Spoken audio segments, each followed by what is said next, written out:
আমি ডক্টর রিমঝিম পালের পেশেন্ট। আমার জার্নিটা খুব ভালো ছিল ডক্টর রিমঝিম পালের কাছে, খুব স্মুথ জার্নি গেল।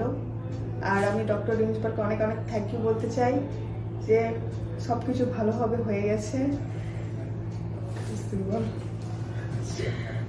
হ্যাঁ, অ্যান্ড ইম্পর্টেন্ট জিনিস যে উনি এনি টাইম অ্যাভেলেবেল ছিলেন। যখনই আমাদের কোনো ডাউট বা ক্ল্যারিফিকেশন প্রয়োজন হয়েছে ওনাকে মেসেজ করা হয়েছে এবং তিনি ইনস্ট্যান্টলি রেসপন্ডও করেছেন। আর যত আমাদের কোয়েরি ছিল মানে খুব ফ্রেন্ডলি এবং খুবই ট্রান্সপারেন্টভাবে সব কিছু ক্ল্যারিফাই করেছেন। তো আমাদের ওভারঅল খুবই ভালো এক্সপিরিয়েন্স মনে হলো। অ্যান্ড আমি ডেফিনেটলি রেকমেন্ড করব doctor Rimjhim Pal in and around Kolkata New Town এরিয়ার ডেলিভারির জন্য।